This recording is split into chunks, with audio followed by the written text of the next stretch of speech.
Olá, uma ótima tarde. A partir de agora você confere mais uma edição do Agricultura BR ao vivo aqui pela programação do Canal do Boi. E no programa de hoje você vai ter informações sobre as cotações da soja, do milho e do café. Nós vamos falar também sobre fertilizantes. Fabiano Reis conversou com o gerente de consultoria da Itaú BBA, o Guilherme Belotti, falando sobre os altos preços dos fertilizantes que podem impactar na relação de troca com a soja na safra 2022-2023. E você vai ver ainda, com a aprovação do Marco Legal das Ferrovias, grandes empresas se movimentam para colocar em operação suas próprias ferrovias. E você vai ter também as informações do tempo no Agroclima hoje com a Renata Ferreira. Ela vai destacar as chuvas que continuam castigando a região Nordeste. Bom, eu lembro você que a partir de agora você acompanha toda a nossa programação, além aqui do Canal do Boi, pelas parabólicas, estamos ao vivo também pela NET Claro TV e também pelo Universo Digital. Estamos ao vivo pelo portal sba1.com, pela página do Canal do Boi no Facebook e para você que está na região de fronteira, acompanhe o Canal do Boi também pela NEL TV. Bom, a gente começa esta edição trazendo para você uma entrevista que o Fabiano Reis fez com o gerente de consultoria do Itaú BBA, o Guilherme Belotti. O tema foi a alta nos preços de fertilizantes e defensivos que podem impactar na relação de troca com a soja na safra 2022-2023. Acompanha comigo. Começa o programa de hoje falando sobre fertilizantes. E a grande questão hoje que nós temos com relação à oferta global de fertilizantes, uma precificação que mostra um cenário de oferta menor automaticamente por conta de China, de Rússia, elevando preços para aquisição em todo o sistema global e também trazendo os custos de produção para cima de diversas culturas, principalmente a soja, tem trazido fortes preocupações, principalmente para a relação de troca da campanha 2022-2023, que é o que o produtor rural, em especial o sojicultor, tem focado bastante neste momento. Para falar desses cenários, eu vou conversar agora com o Guilherme Belotti, do Itaú BBA, que está ao vivo conosco pela internet. Guilherme, essa era uma preocupação que já vinha desde o meio do ano, pelo menos, né? Ela vem crescendo de acordo com o momento que vai se confirmando a ausência de alguns importantes fornecedores, elevação de preços e até mesmo um dólar mais alto. Qual que é o diagnóstico que nós temos hoje deste cenário em relação a fertilizantes e principalmente para esse produtor que tem buscado travar algumas negociações a fim de garantir esse fertilizante na próxima campanha? Boa tarde, seja bem-vindo. Boa tarde, Fabiano. É um prazer estar aqui com vocês. De fato, nós já vínhamos observando aqui um aumento das cotações dos preços dos fertilizantes já desde o início, basicamente, de 2021, né? No final de 2020, a gente já vimos os preços passarem a apresentar aí uma trajetória de alta, mas agora, nos últimos 2, 3 meses, ele ganhou ainda mais combustível, né? Muito a reboque aí dos aumentos dos preços da energia de maneira geral, né? Que acabou impactando aí ainda mais os custos de produção dos fertilizantes.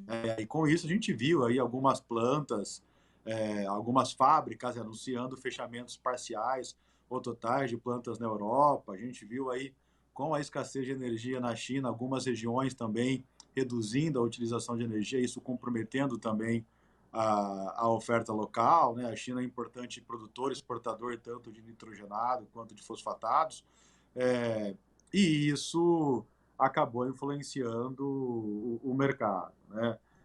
Além disso, né, todo esse movimento acabou precipitando também uma onda de adoções de políticas protecionistas que acaba reduzindo também a disponibilidade de fertilizantes para o mercado global, né? É o caso da própria China, que tem reduzido aqui a janela de exportação, tem limitado as exportações de fertilizantes, é o caso da Rússia, e isso traz preocupações para o mercado, e é por isso que a gente tem visto aqui os preços dos fertilizantes de maneira geral subirem e estarem hoje em patamares, no caso dos nitrogenados e fosfatados, em patamares nitrogenados e potássicos em patamares quase 3 vezes superiores ao que eram observados no mesmo período do ano passado. Guilherme, e essa marca que você trouxe, né, quase 3 vezes superior ao que era praticado no mesmo período sazonal em 2020. Isso mostra o quanto que encareceu e mostra o impacto que tem sobre custo de produção. Esse produtor rural mesmo, aqui no Brasil, pelo menos o que eu tenho conversado e que eles têm mandado mensagem toda vez que falamos de fertilizantes aqui no programa, é uma disposição a investir menos, não é retirar fertilizantes das áreas de produção. Entretanto, você tem um investimento menor mesmo, tanto em fertilizantes quanto defensivos também, que vai pela mesma linha ali em relação aos custos maiores. Em torno desse elemento, produtor investindo menos nesta campanha próxima, 22-23, que está sendo pensada agora, vai ser plantado daqui a bastante tempo, mas está sendo pensado agora, está tendo todo esse processo. É menos lucrativo investir um pouco mais em fertilizantes ou ter uma produtividade automaticamente menor? Onde que ele perde menos? Porque, por enquanto, a conta está sendo feita que o solo está mais ou menos preparado nos últimos anos, né? tem lá seu vigor e ele pode retirar um pouco desses fertilizantes, evitando uma queda tão expressiva de produtividade. Essa conta está sendo feita, Guilherme? Esse seu ponto, Fabiano, ele foi cirúrgico. Eu acho que essa é a pauta da discussão hoje no meio dos produtores rurais, né? A gente vem de uma história de investimentos pesados nas culturas, nos manejos de maneira geral.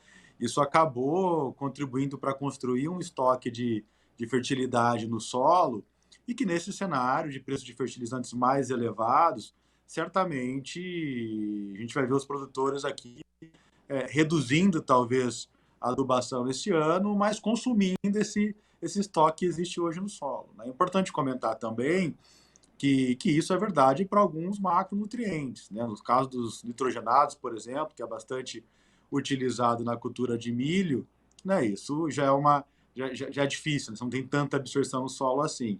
Mas, sem dúvida nenhuma, eu acho que essa é uma das alternativas que os produtores vão utilizar para acomodar um pouquinho esse aumento de custos que já está sendo contratado aí para a safra 22-23, Fabiano.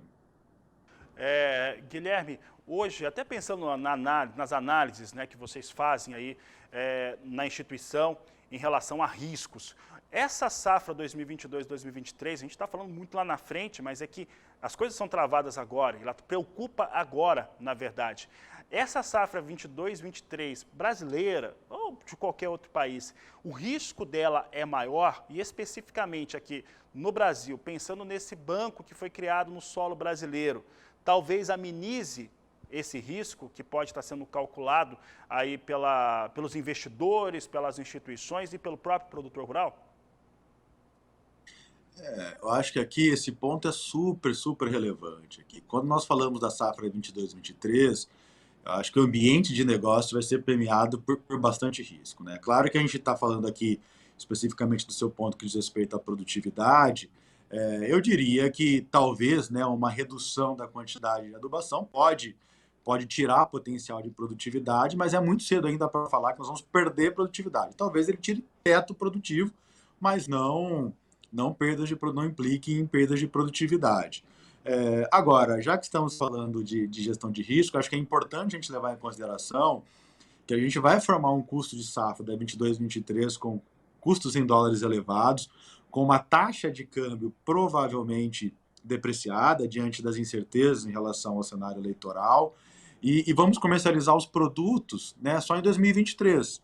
Né? E caso nós tenhamos aí uma valorização do câmbio, esse descasamento ele traz alguma preocupação para nós. Então, a gente vai ter uma safra que vai ter um componente de risco, né, muito atrelado à volatilidade cambial, aquele risco da gente formar o custo de produção com câmbio desvalorizado e comercializar o produto final com câmbio mais valorizado em 2023, acho que é um ponto de super atenção que os produtores devem fazer a gestão desse risco para evitar que as margens que possam a ser observadas lá em 2023 sejam diferentes das que foram orçadas aqui no momento de fazerem de montarem os custos.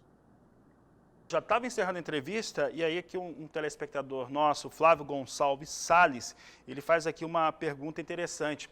Só o fato, isso falando de informação de mercado, mas só o fato de saber que não se deve ter o teto de produtividade e que vai ter uma contenção em relação à aplicação de fertilizantes no Brasil, isso dá alguma informação, algum parâmetro diferente para as operações futuras? Quer dizer, já se gera uma especulação de que a produção brasileira, por exemplo, possa ser menor?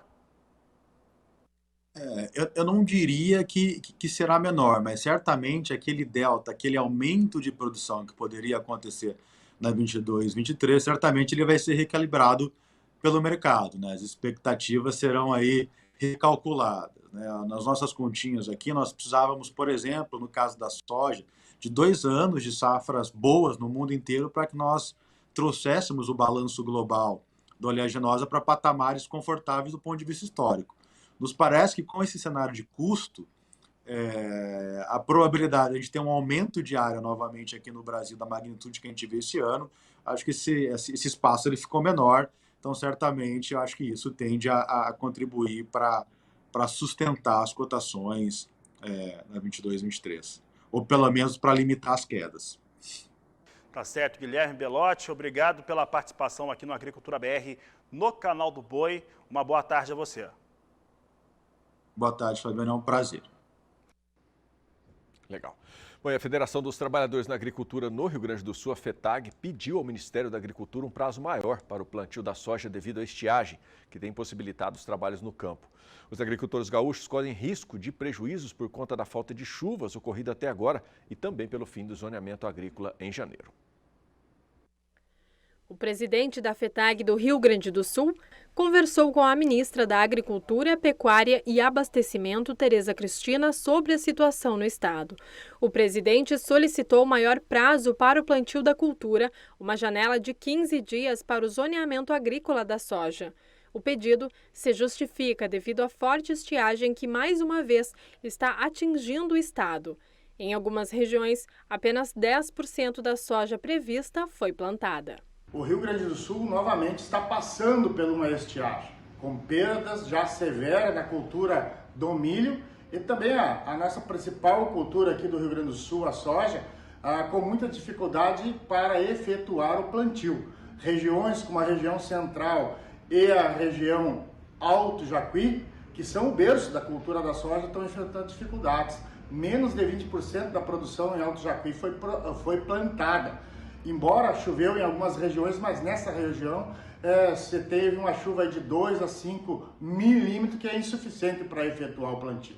E tem uma previsão agora de chuva entre o Natal e 1º do ano para o estado do Rio Grande do Sul. O problema é que o zonamento agrícola termina em 31 de dezembro. E a gente pediu para a ministra Tereza Cristina, para o Ministério da Agricultura, para que pudesse abrir esta janela até 15 de janeiro, para que os produtores, se a chuva vier, poderem efetuar o plantio e ter a garantia de que vai estar assegurado. A ministra está trabalhando com a sua equipe na possibilidade de viabilizar esta janela. Estamos no aguardo e esperançosos de que isso aconteça para que os nossos produtores possam efetuar o plantio, mas dentro de uma garantia que vai estar assegurada dentro do Proagro ou do Seguro Rural. De Cruz Alta, no Rio Grande do Sul, Viviane Lara.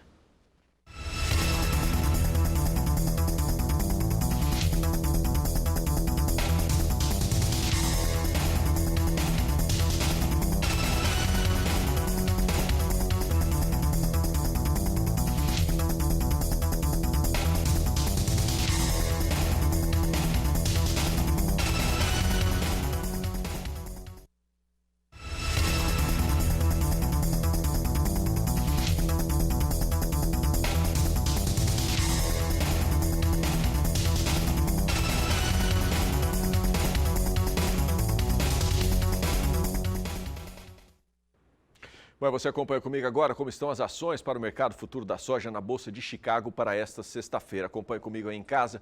Nos contratos para janeiro de 2022, 12 dólares e 91 mais 4 o bushel, alta de 1,12%. Nos contratos para março de 2022, 12 dólares e 92 mais 4, alta de 1,11%. Nos contratos para maio de 2022, 12 dólares e 97 mais 2, alta de 1,03%. E nos contratos para julho de 2022, 13 dólares e 3 12 dólares e 3, alta de 0,99%. Você acompanha comigo agora preços da soja, cotações da soja nos portos brasileiros. Vamos trocar a tela aqui, trazendo para você aí, ó, preço da soja nos portos brasileiros, nesse dia 17/12, de acordo com a Grãos Corretora, entrega para dezembro, tanto no Porto de Santos, bem como no Porto de Paranaguá, saca da soja sendo comercializada a R$ 174. Bom, e vamos à cotação do dólar neste momento, para você que está acompanhando a gente aqui no Agricultura BR, nesse momento, o dólar sendo comercializado aí a R$ 5,68 mais 4, alta de 0,10%. Bom, o dólar volta a ser negociado em alta frente a diferentes moedas e também frente ao real nesta sexta-feira. Os operadores do mercado de câmbio olham o avanço da Covid em países da Europa e os aumentos nas taxas de juros. Vamos até São Paulo, vamos até a Bolsa Brasileira de Mercadorias, vamos conversar com o Walter Puga Júnior, que tem mais informações. Como você sempre diz, né, Puga, é hora de ficar de olho nas informações. Boa tarde. Boa tarde a você, boa tarde a todos. Olha, de fato, o dólar hoje abriu no movimento de alta, chegou a passar de R$ 5,71, esboçou uma alta mais acentuada, agora a alta é muito leve, praticamente estável, a R$ 5,68 mais 10 nos últimos negócios agora.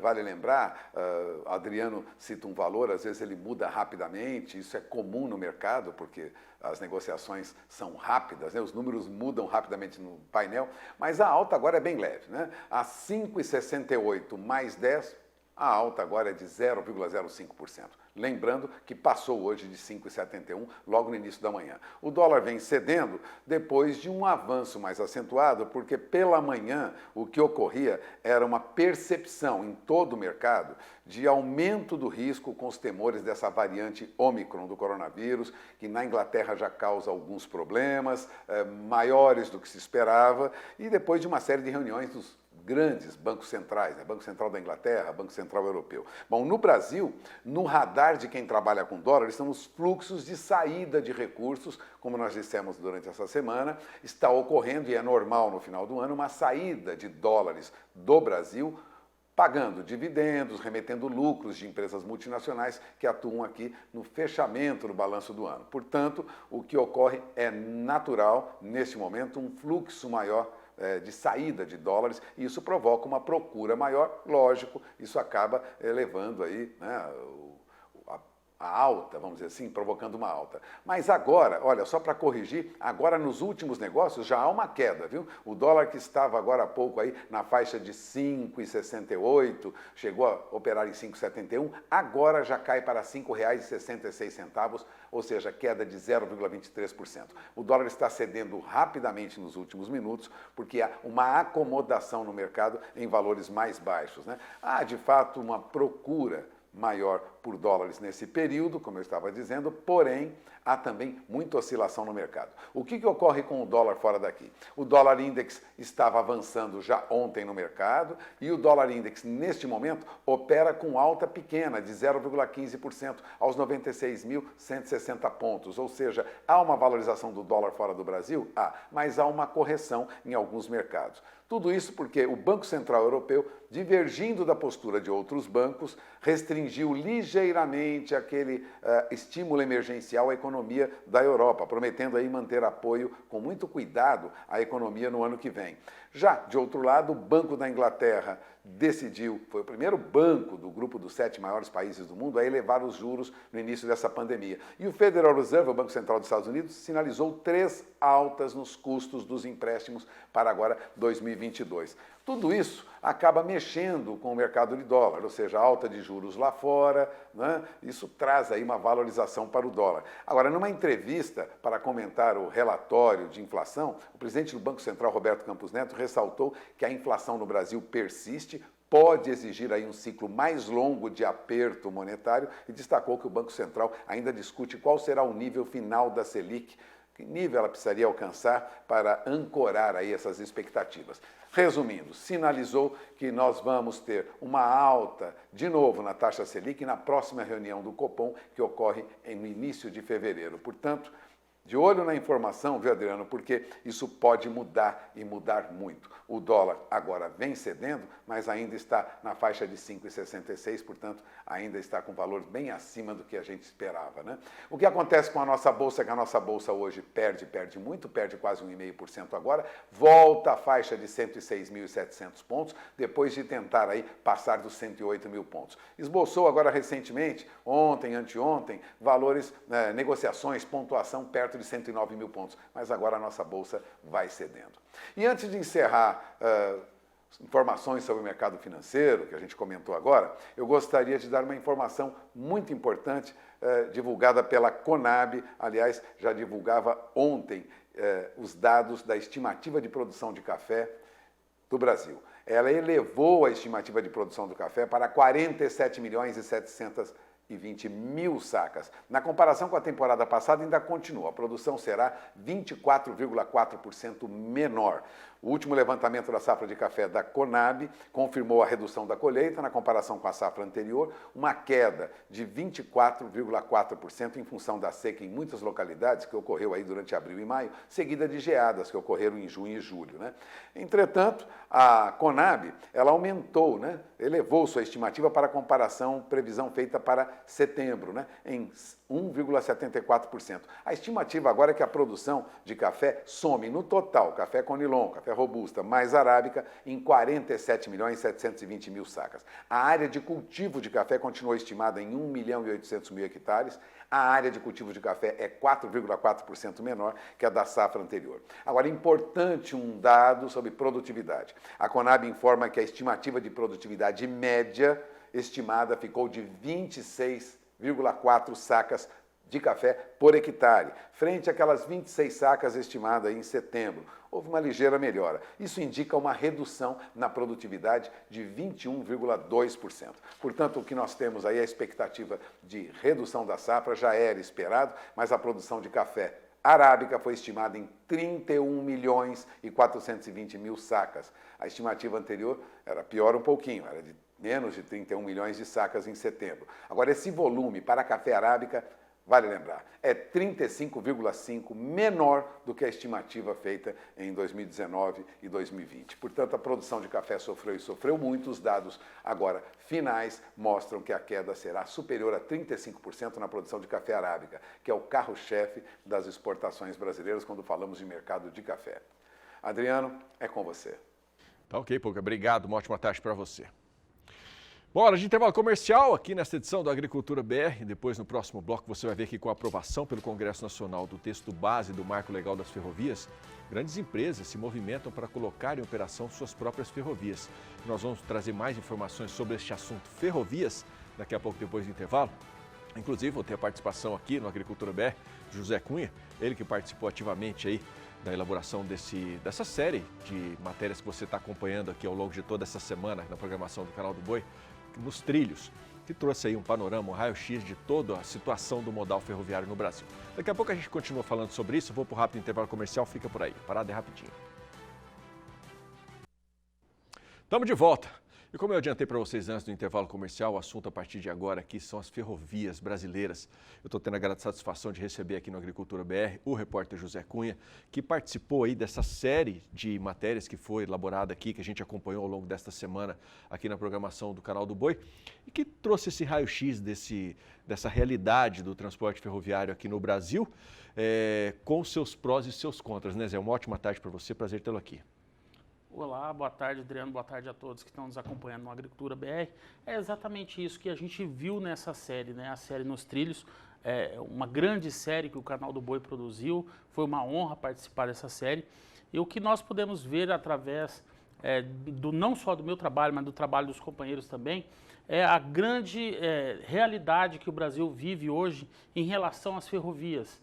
Algumas muito boas, muito bem adiantadas, sabe, muito bem funcionando perfeitamente, algumas em processo de abandono, mas existe aí, né, uma grande expectativa para que isso melhore, para que isso mude e que para que o Brasil comece a circular essa engrenagem, né? Fazer funcionar as ferrovias no país. Legal, inclusive a gente vai acompanhar agora a última matéria dessa série Nos Trilhos, que mostra justamente sobre isso, a força da iniciativa privada investindo para tentar mudar essa situação do transporte modal ferroviário no Brasil. Confira aí.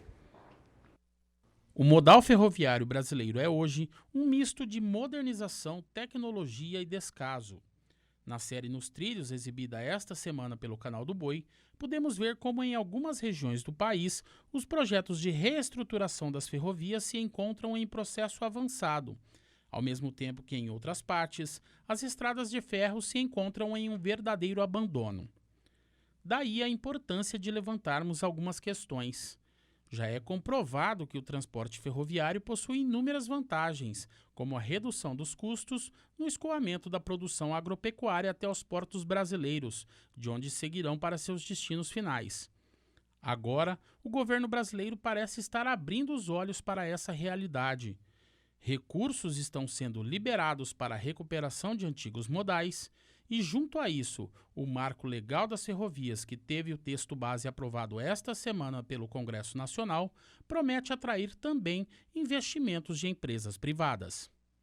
Em Mato Grosso do Sul, a Suzano Papel e Celulose, que já possui 2 grandes fábricas no município de Três Lagoas e está construindo a 3ª maior fábrica de papel e celulose do mundo em Ribas do Rio Pardo, a 100 quilômetros da capital Campo Grande, já opera com um terminal de embarque para escoamento da produção na cidade de Aparecida do Taboado, na região leste do estado, por onde passa a ferrovia Ferronorte.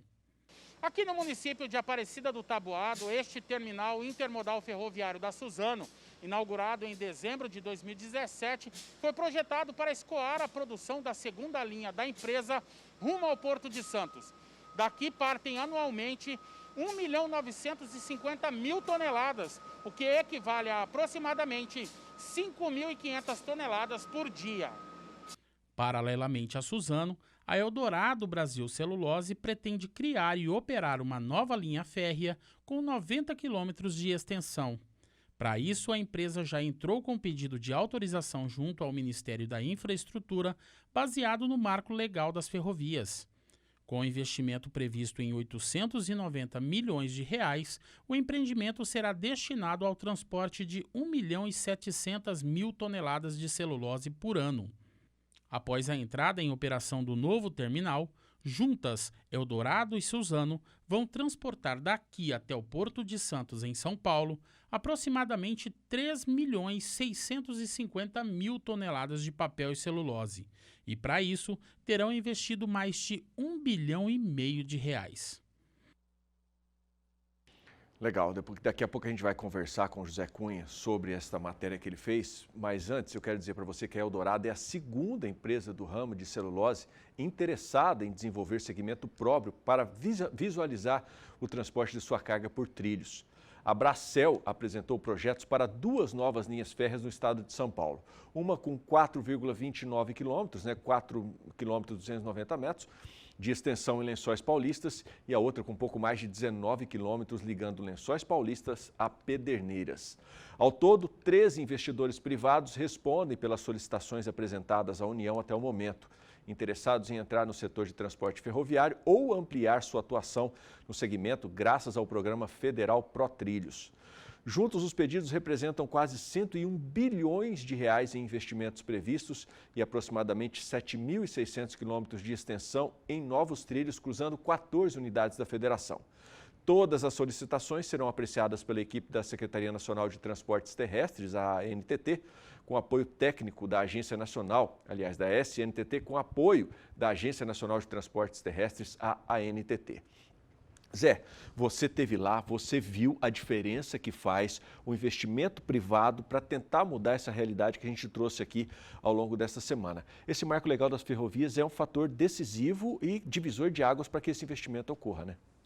Com certeza, Adriano. O que a gente tem visto é que as empresas têm procurado cada vez mais elas mesmas serem a operadora da sua ferrovia, elas mesmas para escoarem sua produção. Então, eu acredito que com esse marco legal que foi aprovado e deve ser sancionado ainda essa semana, ainda pelo presidente, né, deve ser sancionado, eu acredito que agora vai abrir portas para que outras grandes operadoras de ferrovias venham para o Brasil.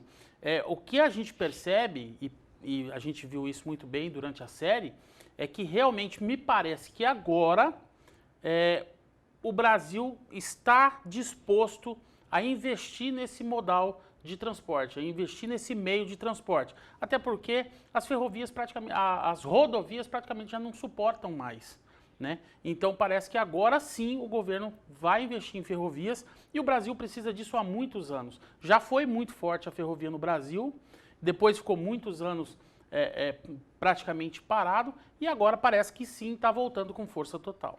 Inclusive a gente conversava aqui um pouquinho antes da gente entrar no ar e você me contava que a Eldorado, se não me engano, ou a Eldorado. Suzano, é Eldorado, né? Eldorado. A Eldorado já está construindo aqui no Mato Grosso do Sul, já tem o seu ramal e agora está promovendo essa interligação com ramais importantíssimos que dão acesso aos portos.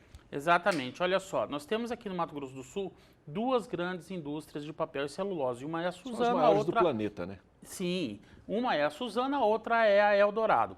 A Suzano já tem um terminal em operação no município de Aparecida do Taboado, por onde já passa a Ferronorte ali. Porém, ela pega toda a sua carga e transporta via rodovia até ao terminal lá de Aparecida do Taboado. A proposta da Eldorado é construir uma ferrovia a partir da indústria em Três Lagoas, para que ela se encontre com a Ferronorte em Aparecida do Taboado e aí sim siga até os portos de Santos. Legal, e a Eldorado está justamente num ponto ali, está em Três Lagoas, aqui na região leste do estado, que talvez seja o ponto de modal mais perfeito do país, né? Porque ali tem hidrovia, tem o aeroporto, tem rodovia e agora tem a ferrovia. E é um modelo de modal assim que eu acho que é perfeito, né? Congrega todas as capacidades de escoamento de produção e com esse investimento agora viabilizando ainda mais essa questão da ferrovia, torna-se um modelo para outros pontos. A gente conversou hoje cedo aqui no Bom Dia Produtor com a nossa equipe em todas as regiões do país e a gente viu que existe uma boa vontade da iniciativa privada em realmente viabilizar recursos para que isso aconteça, né? Exatamente. E você sabe o que é muito importante a gente frisar?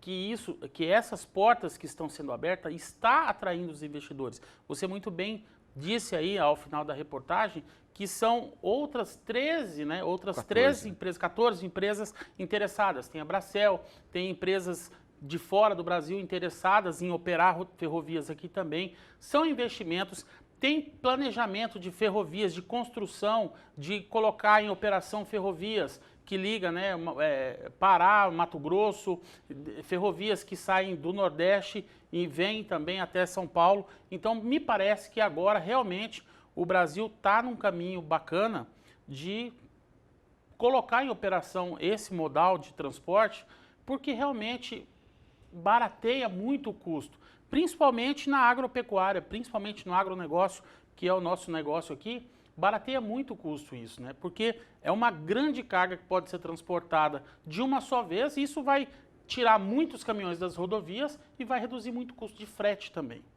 Legal, Zé. Obrigado pela sua participação aqui. Uma ótima tarde, boa sexta-feira para você. Eu que agradeço, Adriano. Valeu. Bom, ainda falando sobre esse assunto, em live, o ministro da Infraestrutura, Tarcísio de Freitas, apontou que o número de ferrovias privadas está cada vez maior, o que tem ajudado a diminuir o custo no Brasil. Ele falou ontem numa live junto com o presidente Jair Bolsonaro. Acompanhe comigo. Essa semana foi uma semana de vitórias, presidente. No Congresso, nós tivemos a aprovação de dois marcos importantes, o marco da cabotagem e o marco das ferrovias. Vou até aproveitar para agradecer, né, os nossos parlamentares aqui, vou fazer isso na pessoa do senador Luiz do Carmo e do deputado Vitor Hugo. São marcos que representam transformação para o setor de transportes. O marco das ferrovias, presidente, primeiro, ele traz o regime de autorização para as ferrovias brasileiras. O que é isso? A gente se questionava por que uma empresa de celulose, que às vezes faz um investimento de dezenas de bilhões de reais numa planta, numa indústria, por que essa indústria não pode fazer um ramal ferroviário para ligar uma malha concedida ou a um porto? Ou por que uma indústria de proteína animal não pode fazer o seu segmento ferroviário para ligar, por exemplo, a região produtora de grãos ou de ração à sua indústria? Por que uma companhia de mineração não pode fazer a sua ferrovia para ligar um ativo minerário, uma mina, a um porto? Porque ferrovia é exclusividade do Estado. Então vamos mudar isso. Nós mudamos a lei e hoje o investidor pode tomar o risco de engenharia, pode construir a sua ferrovia, pode fazer o seu ramal e a sua operação. A gente achava, presidente, que com essa medida a gente ia ter lá 6, 7 pedidos de autorização que estavam chamando a atenção pela viabilidade. Hoje nós recebemos o 49º pedido de autorização de ferrovias. Isso significa a construção de mais de 13 mil novos quilômetros de ferrovias no Brasil e um investimento de 165 bilhões de reais em ferrovias privadas.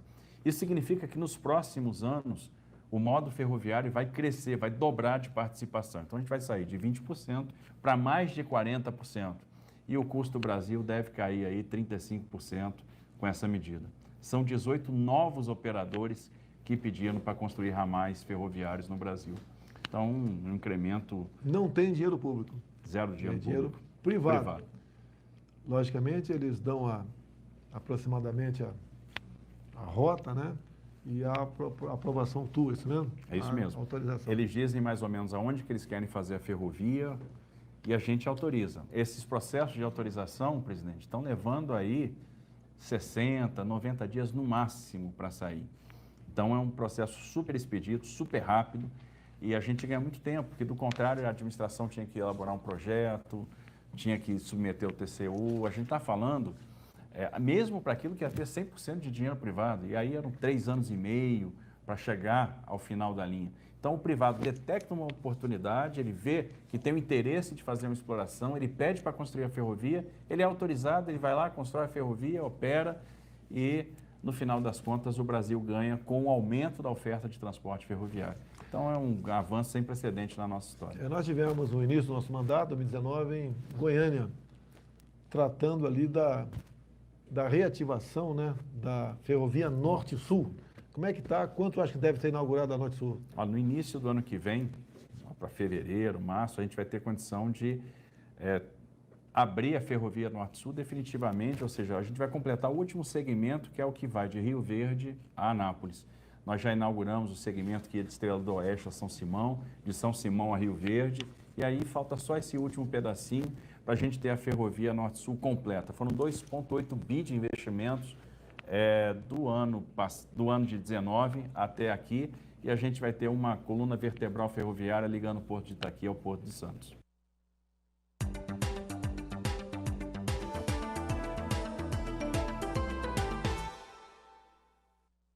A gente muda de assunto agora, vamos falar de milho e sobre a estiagem que está assolando o Rio Grande do Sul. Os produtores de milho do estado começam a calcular perdas de produtividade. A falta de chuva chegou a comprometer 80% das lavouras. Confira os detalhes com a Viviane Lara. O plantio do milho no Rio Grande do Sul se aproxima do fim. Segundo o informativo da Emater, 90% da área estimada foi semeada. Mas o cenário climático, caracterizado por temperaturas elevadas, baixa umidade do ar com escassez de chuva, traz limitações à cultura. Uma estimativa realizada pela Rede Técnica Cooperativa aponta que as lavouras de milho conduzidas sob condições de sequeiro acumulam perdas médias de 30% por causa da estiagem. Em locais mais críticos, os danos chegam a 80%. Os dados foram coletados em 20 cooperativas ligadas à rede. Além das lavouras de sequeiro, o levantamento também apontou redução produtiva em áreas irrigadas de 4%. Nesta propriedade, em Cruz Alta, região noroeste, o produtor esperava repetir o rendimento produtivo da safra passada de 220 sacas por hectare, mas isso não deve acontecer e, mesmo com a irrigação, as perdas começam a ser calculadas. A nossa estimativa para esse ano é colher acima de 200 sacos por hectare, né? O ano passado a gente chegou a fechar com 220, 230 sacos, né? No geral. E esse ano a estimativa era parecida, né? E a gente está vendo aí que vai cair mesmo com a irrigação, o milho sofre, né? Apesar da temperatura, né? Que a gente sabe que a gente está tendo calor de dia e frio de noite, isso é bom para o milho, mas sempre tem um estresse hídrico mesmo no pivô. Então, nossa estimativa, eu espero colher em torno de 170 a no máximo 190 sacos, né? Essa é a estimativa desse ano, na área que está irrigada. Foram 200 hectares plantados com milho, 160 com a tecnologia e outros 40 no sequeiro. Com danos irreversíveis nas plantas que dependiam apenas da chuva, Hélio pensa em alternativas para evitar ainda mais prejuízos. Eu saí daqui meio decepcionado, fazia uns dias que não vinha aqui ver a lavoura, e eu saí triste daqui e para mim foi uma decepção. Até eu vou ter que conversar com nossa parte técnica, né? Talvez a gente vai ter que passar o arado nessa parte que não está irrigada aqui e aproveitar ainda o ano para plantar um pouco de soja. De Cruz Alta, no Rio Grande do Sul, Viviane Lara. Bom, vamos acompanhar como estão os contratos para o milho na B3. Está entrando aqui na minha tela para você acompanhar em casa. Os contratos para janeiro de 2022 sendo negociados a R$ 89,00 a saca e 85 centavos, queda de 0,94%. Os contratos para março de 2022, R$ 92,11, queda de 0,70%. Nos contratos para maio de 2022, R$ 89,77 a saca, alta de 0,49%.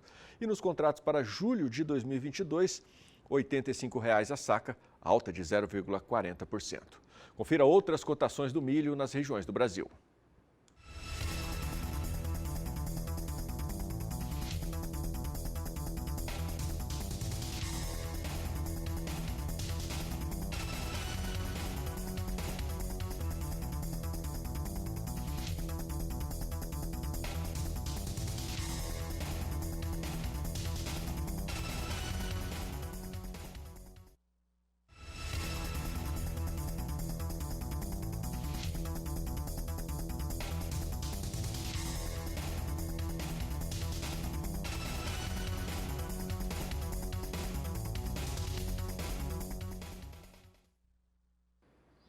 Bom, a gente acompanha agora como estão as ações para o mercado futuro do milho na Bolsa de Chicago. Nos contratos para março de 2022, $5,98 mais 2 o bushel, alta de 1,18%. Nos contratos para maio de 2022, $5,99, alta de 1,05%. Nos contratos para julho de 2022, $5,97 mais 6, alta de 1,01%. E nos contratos para setembro de 2022, $5,66 mais 6, alta de 0,67%. Bom, é hora do agroclima aqui na Agricultura BR. Com a Renata Ferreira vai trazer informações agora sobre as chuvas que castigam a região do Nordeste. Para esse final de semana, a previsão é de mais chuva para a região da Bahia. Todas as informações a partir de agora no Agroclima. Boa tarde, Renata Ferreira. Boa tarde, Adriano. Boa tarde também a você que acompanha o programa. Olha só, Adriano, depois dos transtornos provocados pela chuva na Bahia, a previsão indica mais água para o estado, viu? A partir deste fim de semana, as condições de chuva aumentam novamente sobre o estado baiano, além aí do norte de Minas e também Espírito Santo. A passagem de uma frente fria em alto mar, associada a um sistema de baixa pressão, favorece a ocorrência desses temporais. No Nordeste, o volume de chuva volta a ser intenso na Bahia, principalmente no centro e sul do estado. E aumenta em Salvador a partir de domingo. Somente no interior da região que o tempo segue assim, ó, árido. E falando em chuva, no centro-oeste ela segue contínua e persistente nos próximos 5 dias, principalmente entre Goiás, Mato Grosso e norte de Mato Grosso do Sul, com risco aí de trovoadas.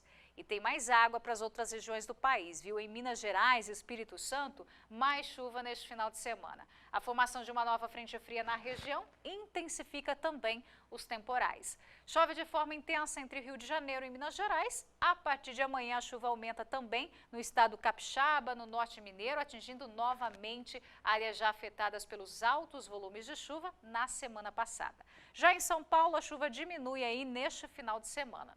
E essa condição de muita chuva é geral, viu? A manutenção dos altos volumes no centro e norte do país, consequência direta do fenômeno Laninha. A previsão é de aumento das chuvas em Rondônia e Tocantins, além das demais áreas da fronteira agrícola do Mato Piba.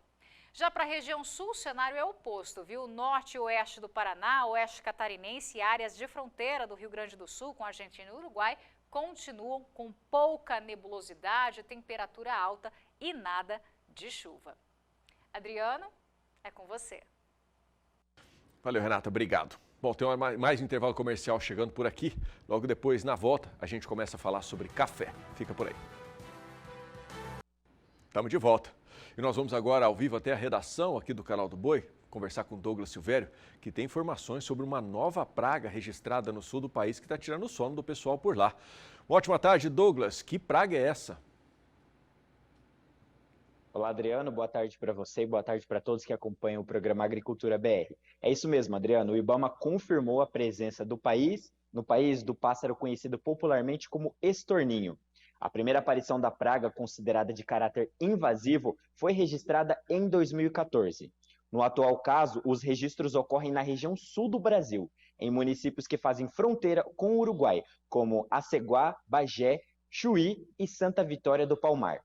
A ave é conhecida por trazer danos às lavouras de grãos e pomares. Possui penas escuras e manchadas, mede 21,5 centímetros e pesa de 70 a 100 gramas. Uma informação curiosa sobre o pássaro é que ele possui também a capacidade de imitar sons complexos, como a fala humana. O IBAMA, em nota divulgada ontem, disse estar reunindo informações sobre a biologia e extensão da espécie. Reiterou também que iniciou as tratativas com instituições de pesquisa e órgãos públicos que possuem entendimento sobre a ave. O estorninho, ele integra a lista da União Internacional para a Conservação da Natureza, das 100 piores espécies exóticas invasoras do mundo. Adriano, a notícia completa ela está disponível lá no nosso portal, o sba1.com. Eu volto o sinal para você no estúdio. Valeu, Douglas. Obrigado.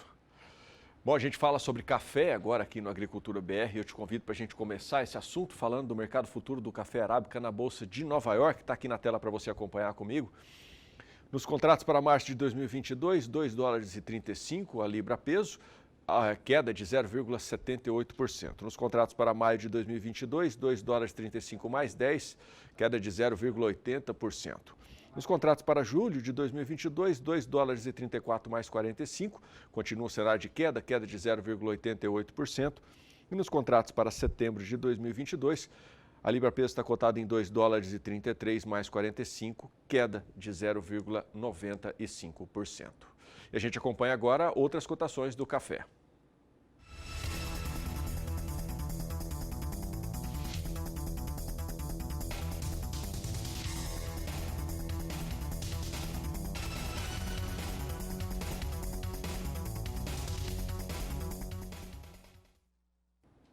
As informações agora são sobre as ações no mercado futuro do café na Bolsa de Londres para hoje. Acompanhe comigo. Para contratos de janeiro de 2022, a tonelada está sendo negociada em $2.447, alta de 0,65%. Nos contratos para março de 2022, $2.334 a tonelada, alta de 1,52%. Nos contratos para maio de 2022, $2.289 a tonelada, alta de 1,14%.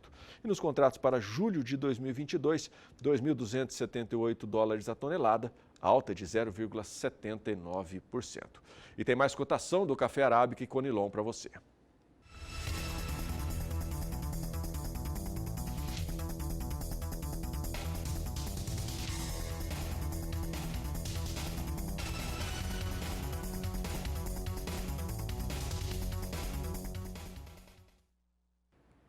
Bom, tem mais um intervalo comercial chegando por aqui, mais uma oportunidade que você tem de conhecer empresas parceiras aqui do Sistema Brasileiro do Agronegócio. E já no próximo bloco, você vai ver que as seguidas intervenções do CNPE no percentual de mistura de biodiesel limpo ao diesel fóssil está afetando diretamente o agricultor familiar. Em 2 minutinhos. Estou de volta. As seguidas intervenções no percentual de mistura de biodiesel limpo ao diesel fóssil está afetando diretamente o agricultor familiar no mercado de biocombustíveis. Valdir Pacheco conversou com um especialista nesse assunto e tem as informações. No final de novembro, o Conselho Nacional de Política Energética decidiu por manter em apenas 10% a mistura de biodiesel limpo ao diesel fóssil para todo o ano de 2022. Como uma tentativa de economizar centavos no preço final do diesel. A política pública de biocombustíveis previa um percentual de mistura de 13%, com elevação para 14% a partir de março. Como todos nós sabemos, não é o biodiesel responsável principal pelo aumento no preço para os consumidores. Essa redução de mistura não vai solucionar esses constantes aumentos. Quem vai nos falar dos impactos que essa decisão pode causar para o setor de biodiesel é o nosso convidado de hoje, Henrique Mazardo, presidente da Fiagril, empresa do agronegócio que tem uma planta de biodiesel em Lucas do Rio Verde, no Médio Norte de Mato Grosso. Olá, Henrique. Obrigado aí pela entrevista. Seja bem-vindo. Obrigado, Pacheco. É muito bom estar aqui com você e estamos sempre à disposição. Muito obrigado pelo convite.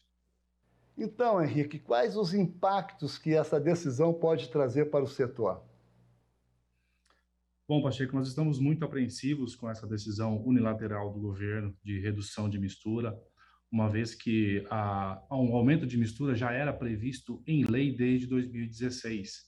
E todo o setor, toda a indústria de combustíveis renováveis investiu pensando nesse cumprimento dessas metas. E, querendo ou não, a insegurança jurídica que essa decisão traz, ela é muito grande e os investimentos que já foram realizados correm sérios riscos, bem como toda a cadeia de empregos e de agregação de valor que vai ser comprometida com essa decisão. Henrique, essa decisão se concretizando fará com que a demanda da indústria diminua em quantos metros cúbicos na sua indústria? Perfeito. Na nossa indústria, nós imaginamos que nós vamos ter que reduzir o nosso plano de negócios em 25%, dado essa queda, porque você precisa sempre projetar o aumento do mercado consumidor, mas agora com a mistura menor, nós acreditamos que 25% da nossa produção deixará de ir para o mercado e deixará de contribuir com o meio ambiente com biodiesel, né, com energia limpa. Ao todo, né, no Brasil, o que a gente está falando aqui é uma redução de 2,4 bilhões de litros de biodiesel que deixarão de ser produzidos e deixarão aí de trazer benefícios para a sociedade, como a gente já falou, desde a geração de empregos até a arrecadação de impostos. Henrique, o selo combustível social foi feito para garantir aos agricultores familiares uma participação no mercado de combustíveis, né, no país todo. E no Mato Grosso, o componente principal é a soja para o biocombustível. Essa redução vai afetar essas famílias também? Sem dúvida, Pacheco. Nós temos aí hoje, com o cenário atual de biodiesel, no Brasil inteiro, um cenário macro brasileiro, cerca de 70 mil famílias sendo atendidas e sendo beneficiadas com distribuição de renda através do selo combustível social, onde as indústrias adquirem matéria-prima dessas famílias para serem utilizadas direta ou indiretamente na produção de biodiesel. O que nós vemos é o seguinte: nós projetando o ano de 2022 numa normalidade com B14 a partir de março, como é previsto em lei, nós estaríamos falando em aumentar esse número para 86 mil famílias, é isso de norte a sul do Brasil. Com essa redução para B10, o que nós temos é uma redução de necessidade de matéria-prima e, consequentemente, uma menor compra de produtos da agricultura familiar para o programa do selo combustível social. Ou seja, ao invés de nós aumentarmos para mais de 80 mil famílias, nós estamos reduzindo isso para menos de 60 mil famílias. Então, realmente, até o pequeno produtor será impactado com essa medida que acarreta em prejuízo para a cadeia toda da soja. Henrique, entidades organizadas ligadas ao setor continuam reivindicando a volta do B13 imediatamente e o B14 em março de 2022. Né? Um possível convênio de ICMS específico para o biodiesel deveria solucionar essa questão tributária como um novo modelo de comercialização? Então, Pacheco, a questão realmente do ICMS é um problema adicional a toda essa discussão, né? Uma questão é esse corte de 40% na demanda, é um corte sumário do governo. Outra coisa é, no mesmo momento, né, no mesmo ano de grandes mudanças, o governo terminou com os leilões de biodiesel que aconteciam regularmente desde 2007.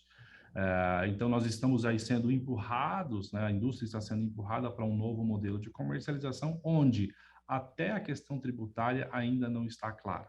Nós temos aí o convênio 206/2021, que foi discutido no CONFAS na última semana, ele deve trazer, sim, benefícios para que a gente possa, pelo menos, manter o critério de tributação, que hoje é de 12% de ICMS.